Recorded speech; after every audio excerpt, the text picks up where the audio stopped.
people, what's up? It's me Nidhi यानी I'm back with another book summary. और आज की जो बुक समरी है वो आपको कामयाब बनाने में मदद नहीं करने वाली, ना ही आपको ये बहुत ज़्यादा पैसे दिलाने की कुछ टिप्स एंड ट्रिक्स बताएगी या फिर आपको बहुत ज़्यादा मोटिवेशन दिलाएगी, नहीं, ऐसा कुछ नहीं. This book will not teach you how to gain or achieve, but rather how to lose and let go, and how to not try. It's even easy. It's not a big deal to do something for your livelihood or to do some disaster or to have to be best. It's okay to be normal. It's okay to live life the way you want to. It doesn't matter to showcase people that how you are and how you have to be in front of other people. It doesn't matter. So the book which I'm talking about is The Subtle Art of Not Giving F by Mark Manson. मैं इस पूरे book को 7 points में cover up करूँगी. And before just diving into the main video, if you are new to the channel then make sure to subscribe it. If you like it then give a big thumbs up, and if you have to say anything then comment section is all yours. Now the first point is don't try. इसे explain करने के लिए author एक theory बताते हैं which is the feedback loop from hell, which says that the desire for more positive experience is itself a negative experience, and the acceptance of one's negative experience is itself a positive experience.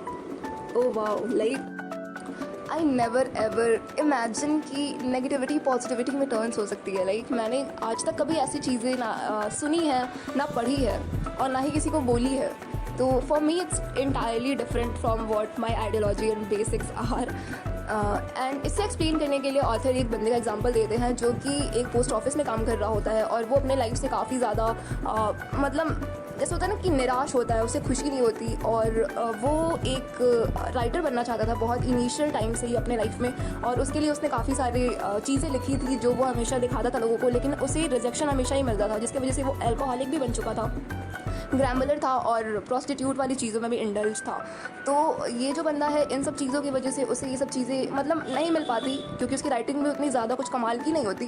And at last जब वो अपने 50s में होता है तब उसे एक offer आता है एक एडिटर का जो कि एक ऐसा इंसान ढूंढ रहा होता है जो अपने लाइफ में बहुत ज़्यादा लूज़र वाली फील रखता हो और अल्कोहलिक भी हो और राइटर भी हो. तो उसको ये तीनों कैरेक्टरिस्टिक इस बंदे में मिलती है, तो वो इसे ये ऑफ़र देता है. And then he feel that कि मुझे अब इसके अलावा कोई और ऑफ़र मिल ही नहीं सकता. And he like comfortably accept कर लेता है उस चीज़ को. और देन वो काफ़ी सारे 6 नॉवेल्स लिखता है वो, और 100+ पोएम्स लिखती है जिसकी लाइक 2 मिलियन+ कॉपीज़ पब्लिश हो जाती है, जो कि इटसेल्फ बहुत बड़ी बात है. उसके बाद ये लाइक फिर भी लाइक कि जो बंदा है उसकी लाइक द थिंकिंग और जो भी चीज़ें हैं, जो चीज़ें वो अपने लाइफ में करता था वो सब चीज़ें चेंज नहीं होती. वो जैसा था उसकी जो कैरेक्टरिस्टिक थी जो करने की वो चेंज नहीं होती. उसे ज़्यादा फ़र्क नहीं पड़ता कि वो रिच हो गया है या फेमस हो गया है, वो उन सब चीज़ों को ज़्यादा सीरियसली नहीं लेता और वो जैसा था वैसा ही रहता है at last, because he doesn't feel or doesn't give a f about what other people say or feel about him.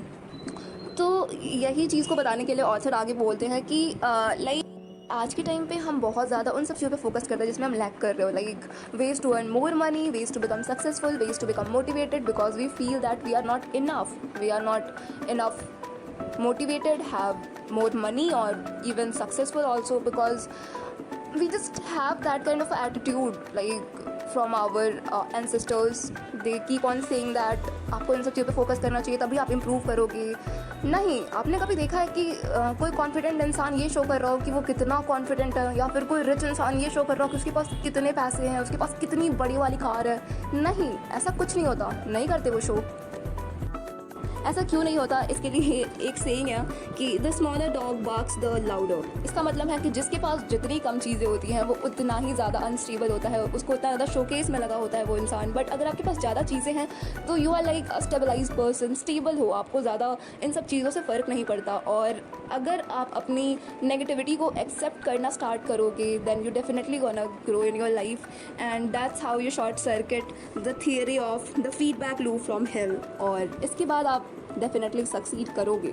Now the second point is happiness is the problem. इसमें ऑथर बोलते हैं we become dissatisfy with whatever we have and satisfy by only what we don't have. और इसे explain करने के लिए author बताते हैं, गौतम बुद्धा का एग्जाम्पल देते हैं जो कि एक लाइक बहुत रिच फैमिली में उनका जन्म होता है। उनके पापा मम्मी एक राजा रानी होते हैं और वो चाहते हैं, लाइक उनके पापा चाहते हैं कि मैं अपने बच्चे को सारी खुशियाँ ला के दूँ, उसे एक पैम्पर्ड लाइफ जीने को मिले, लाइक एक राजा प्रिंस वाली लाइफ जिए वो। और वो ऐसा करते भी हैं, मतलब काफ़ी हद तक। एक लाइक जब तक वो बच्चा 15-16 साल का होता है तब तक उससे सारी खुशियाँ मिल रही होती, सब कुछ हो रहा होता है। और वो कभी उस समय तक वो कभी महल के बाहर उस बच्चे ने कभी कदम नहीं रखा होता है। उसे नहीं पता होता कि बाहर की दुनिया कैसी होती है, कैसे वर्क करती है। और एक दिन वो अचानक छुप छुपा के महल से बाहर चला जाता है। And then he came to know कि दुनिया में सब खुश नहीं होते, सबके साथ सबको अच्छी अच्छी चीज़ें खाने को नहीं मिल रही होती, सबको घर नहीं है रहने के लिए, एंड सब खुश नहीं हैं। बहुत सारे लोग बहुत दुखी हैं, उनके पास खाने को 2 वक्त की रोटियां नहीं हैं। और उस बच्चे को ये चीज़ें बहुत बुरी लगती है और एट लास्ट वो घर छोड़ देता है इस चीज़ की वजह से। और लाइक क्योंकि उनके पास वो सारी चीज़ें होती हैं, लाइक जो चीज़ें उनके पास होती हैं उस चीज़ से लोग सेटिस्फाइड नहीं होते, और जो चीज़ें नहीं होती लोग उसके पीछे भाग रहे होते हैं। तो वो बच्चा भी इस लाइक चीज़ की वजह से घर छोड़ देता है और वो सोचता है कि मैं भी घर के बाहर रहूँगा, मैं भी जंगलों में रहूँगा। और वो बच्चा चला जाता है जंगलों में रहने के लिए।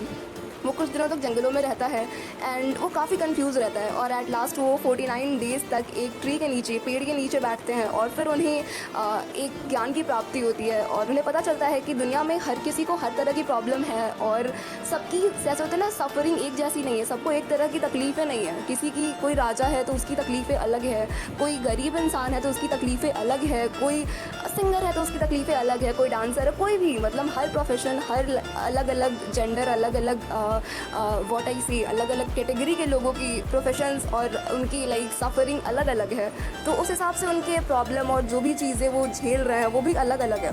तो उनको उस हिसाब से चीज़ें डील करनी चाहिए। ऐसा नहीं है कि अगर मतलब मैंने जैसा देखा और मैंने घर छोड़ दिया, ये तरीका नहीं है। बट रियलिटी इज़ दैट कि हमें चीज़ों को समझना चाहिए कि लोगों के साथ क्या क्या चीज़ें प्रॉब्लम है, और हमें कभी भी ये नहीं सोचना चाहिए कि जो हमारे साथ प्रॉब्लम है वो हो ना, या फिर जो हमारे साथ तकलीफ़ें हो रही हैं, जो हमारे लाइफ में फेलियर आ रहे हैं वो हो ना। क्योंकि फेलियर हमें सिखाते हैं कि हम आगे लाइफ में वो चीज़ें ना करें, उस चीज़ से हमें कुछ ना कुछ सीख ज़रूर मिल रही होती है। और एट लास्ट ऑथर ये बोलते हैं कि don't hope for life without problem, instead hope for a life with full of good problem. And that's how second point complete हो गई। Now the next point is the value of suffering. इसमें author बताते हैं self employment के बारे में। वो बोलते हैं self employment is really about prioritising better values and better thing to give a f about, because when we are giving importance to better things then we get better problem and at last a better life. इसका मतलब है कि हमें life में ज़्यादा छोटी छोटी चीज़ों से निराश और दुखी नहीं होना चाहिए। हमें बड़े बड़े प्रॉब्लम को टैकल करने की कोशिश करनी चाहिए, उसे टैकल करना चाहिए, उसे सॉल्व करना चाहिए। बिकॉज जब हम उसे सॉल्व करेंगे तो ज़रूरी है कि हमारे लाइफ में दिक्कतें भी आएंगी उसे सॉल्व करते वक्त, तो हम उससे सीखेंगे भी और लाइफ में ग्रो करेंगे, एक अच्छा इंसान बन पाएंगे। पर ज़रूरी नहीं है कि हर बार जो भी प्रॉब्लम आए हमारे लाइफ में वो सॉल्व हो जाए। तो अगर वो सॉल्व नहीं हो रहा है then the question we should be asking is not how do I stop suffering, but why am I suffering, for what purpose। like अगर हम लाइफ में किसी प्रॉब्लम से सफ़र कर रहे हैं तो हमें कैसे ज़्यादा क्यों पे फोकस करना चाहिए कि हमारे लाइफ में प्रॉब्लम क्यों आया, मैं कैसे इसे सुधर सकता हूँ, ठीक हो सकता हूँ, इस पर फोकस करना चाहिए। और लाइफ में आगे बढ़ने के लिए ऑथर हमें 5 वैल्यूज़ बताते हैं जो कि लाइफ चेंजिंग है। फर्स्ट वैल्यू जो है वो है रिस्पॉन्सिबिलिटी। इसमें हमें ऑथर बताते हैं कि हमें लाइफ में जो भी चीज़ें हम कर रहे हैं, सही करें या गलत करें, उसकी रिस्पॉन्सिबिलिटी खुद लेनी चाहिए कि हाँ मैं भी जो भी करूँगा मैं खुद करूँगा, अपने दम पे करूँगा। Now the second point is uncertainty. इसमें ऑथर बोलते हैं कि अगर आप लाइफ में किसी भी चीज़ के लिए लाइक डाउटफुल हैं या फिर आपको लग रहा है कि like I am ignoring this thing, तो आपको वो चीज़ पता होनी चाहिए कि हाँ मैं इस चीज़ को इग्नोर कर रहा हूँ। Now the third point is failure. Life में हर कोई सक्सीड नहीं करता। अगर लाइफ में किसी ने बहुत बड़ी मुकाम हासिल करी है तो वो पक्का कहीं ना कहीं फेल हुआ है, और अगर आप फेल होते हैं तो आपको अपनी मिस्टेक से सीखना चाहिए और उसे आगे इम्प्लीमेंट करने की कोशिश करनी चाहिए कि ये दोबारा गलतियाँ ना हो, ठीक है।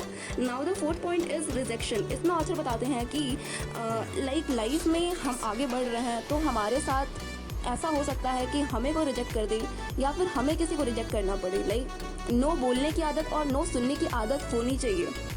And at last mortality. इसमें ऑथर बोलते हैं कि हमें लाइफ में ही सबसे ज़्यादा इन चारों वैल्यू से ज़्यादा ज़रूरी है ये जानना कि हमारे लाइफ में हमारा जो हमारी जो जान है वो सबसे कीमती चीज़ है। अगर वो रहेगी तभी हम इन सारे वैल्यूज़ को अपने लाइफ में इम्प्लीमेंट कर पाएंगे। तो ज़रूरी है अपने आप को बचा के रखें। Now the fourth point is no one special. इसमें ऑथर बोलते हैं कि अगर आप उन लोगों में से आते हो जिससे बचपन से ये सिखाया जाता है कि अगर आपने अपने बारे में अच्छा सोचोगे तो आपके साथ अच्छा होगा, तो ये हमेशा ही सही नहीं होता। It's a myth. और इसे एक्सप्लेन करने के लिए ऑथर बोलते हैं, It turns out that merely feeling good about yourself doesn't really mean anything unless you have a good reason to feel good about yourself. इसका मतलब है कि जब तक आपके लाइफ में कोई ऐसा रीज़न ना हो जिसकी वजह से सही में खुश हुआ जा सके, तब तक आप खुश ना हो या फिर अच्छा ना फील करें अपने बारे में। बिकॉज अगर आप अच्छा फील करोगे तो एट द एंड आप वो चीज़ करना बंद कर दोगे, क्योंकि आप सेटिस्फाइड हो जाओगे कि हाँ ये चीज़ तो हो जाएगी या जो भी चीज़ है। तो ज़्यादा अपने बारे में अपने काम को लेके ज़्यादा सोचने से काम रुक भी सकता है या फिर आपके अंदर ओवर कॉन्फिडेंस आ सकता है। और इसके आगे ऑथर एंटाइटलमेंट के बारे में बताते हैं। वो बोलते हैं कि entitlement is feeling as though you deserve to be happy without sacrificing for it। और इसके बारे में बोलते हुए ऑथर बताते हैं कि एंटाइटलमेंट के 2 स्टेजेस होते हैं। पहला स्टेज जो होता है वो है कि I am awesome and the rest of you sucks so I deserve to be a special treatment. और दूसरा स्टेज है I am suck and rest of you are awesome so I deserve special treatment. और ये दोनों ही चीज़ें देखने में काफ़ी अपोजिट लग रही हैं कि एक जो है वो अपने आप को द बेस्ट बता रहा है और सेकेंड वन वाज समवन जो ये फील कर रहा है कि आई एम द वर्स्ट, मुझसे ज़्यादा मतलब सब अच्छे हैं। तो ये दोनों ही चीज़ें देखने में काफ़ी अपोजिट है, विपरीत हैं, पर रियलिटी इज़ दैट कि देखा जाए तो इन दोनों का कैरेक्टरिस्टिक एक ही है। लाइक वो एक ही चीज़ पे चल रहे हैं। दोनों ही अपने बारे में कुछ ना कुछ गलत इल्यूज़न अपने दिमाग में पाल रखा है उन लोगों ने कि हाँ मैं ये चीज़ हूँ, जबकि रियलिटी कुछ और है। तो ज़रूरी है कि आप रियलिटी को पहचानो। और यही है कि हमें अपने अगल बगल में इतने ज़्यादा दिखाया जाता है ना हमें कि वी आर स्पेशल और हम सबसे अलग हैं। मतलब हमारे जो भी कस्टमर या जो भी हमें लोग मिलते हैं हमारे अगल बगल, वो हमेशा हमें यही सिखा रहे होते हैं कि you are special, which is not true. Now at last, good values versus bad values. इसमें ऑथर वैल्यूज़ को 2 पार्ट में कैटेगराइज करते हैं। पहला है गुड वैल्यूज़ जिसके 3 पार्ट हैं, which contain reality based, socially constructive, immediate and controllable. और बैड वैल्यूज़ के भी 3 पार्ट है, which is superstitious, socially destructive and not immediate and controllable. And author good values के एग्जाम्पल देते हुए बताते हैं honesty, innovation, creation, self respect या फिर standing up for yourself and for your love ones. And for bad values author बताते हैं जैसे कि dominance, violence, feeling good about yourself all the time, या फिर want to be attention seeker, या फिर being rich for sake of being rich. And ये सब कुछ एग्जाम्पल है गुड वैल्यूज़ और बैड वैल्यूज़ के। एंड ऑथर बोलते हैं कि अगर आप बैड वैल्यूज़ आपके अंदर हैं इनबिल्ड, तो आप लाइफ में उन सब चीज़ों के बारे में ज़्यादा सोचोगे जो आपके लिए ज़्यादा मैटर नहीं करती आपके लाइफ में, या फिर उससे आपके लाइफ में कुछ बहुत ज़्यादा हो नहीं रहा होता, वो एट द एंड आपकी लाइफ को बहुत बुरा बना देंगी। तो उन सब चीज़ों पे फोकस करते हो आप। और अगर आप गुड वैल्यूज़ वाले पर्सन हो तो आप उन सब चीज़ों पे फोकस करोगे जो आपको लाइफ में आगे बढ़ाए। आप अपनी गलतियों को उससे सीखना चाहोगे, गलतियाँ करोगे देन उससे सीखना चाहोगे और लाइफ में एक अच्छा इंसान बन पाओगे। तो ये है गुड वैल्यूज़ और बैड वैल्यूज़ के बीच में अंतर according to author. And at last that's how हमारी जो बुक समरी है वो कंप्लीट हो चुकी है। एंड आई फील कि आपको ये बुक पढ़नी चाहिए, बिकॉज अगर आपके माइंड में कभी भी आती है ना सब चीज़ें कि डिप्रेशन भी कुछ होता है, एंग्जाइटी क्या होती है, या फिर कभी भी कुछ भी ऐसा फील हो रहा हो, तो आई फील कि आपको ये बुक पढ़नी चाहिए। बिकॉज जैसा मैंने इनिशियली बताया कि मेरे बेसिक एंड फंडामेंटल इस बुक से बहुत ज़्यादा डिफ़र करते हैं, बट स्टिल आई फील कि ये बुक बहुत हद तक मेरे बेसिक्स इसने अलग ही लेवल पे क्लियर किया। मैं उस टाइप के इंसान हूँ जो हमेशा ऐसा कुछ मानती हूँ कि अच्छा सोचोगे तो अच्छा होगा। And here the author was giving full proof कि आप अच्छा सोचोगे तो इसका मतलब ये नहीं है कि आपके साथ अच्छा होगा। ऐसा ज़रूरी नहीं हो, ऐसा कोई ज़रूरी नहीं है कि आपके साथ अच्छा हो। एट द एंड हो सकता है कि आप डिप्रेस हो जाओ उसकी वजह से कि मैं अच्छा सोच रही हूँ और फिर भी अच्छा नहीं हो रहा। तो बहुत सारे अलग अलग चीज़ें हैं जिसके बारे में छोटी बड़ी अलग अलग तरह की चीज़ें इसके बारे में इस बुक में बताई गई है। और अगर आप उन सब चीज़ों को पढ़ते हो, समझने की कोशिश करते हो, तो आपके लाइफ में भी कुछ इम्पैक्ट तो ज़रूर पड़ेगा इस किताब का, और अच्छा इम्पैक्ट पड़ेगा। एंड एट लास्ट मैं ये बोलना चाहती हूँ कि अगर अभी तक आपने मेरे चैनल को सब्सक्राइब नहीं करा है तो प्लीज़ कर दीजिए। मैं पूरी कोशिश कर रही हूँ कि मैं हर वीक एक वीडियो ला सकूँ। And I am really doing a hard job guys, really, because what, like मैं कर रही हूँ एंड अगर आपने अभी तक सब्सक्राइब नहीं करा तो प्लीज़ कर दीजिए, लाइक करना है लाइक करिए, सजेशन लेना है किसी बुक का या फिर मेरी तारीफ करनी है तो कमेंट सेक्शन में कर सकते हो, बुराई भी कर सकते हो, आई डोंट माइंड, बट या थोड़ा सा हर्ट होता है and so till then be safe, be healthy, stay at home, miss me and bye bye.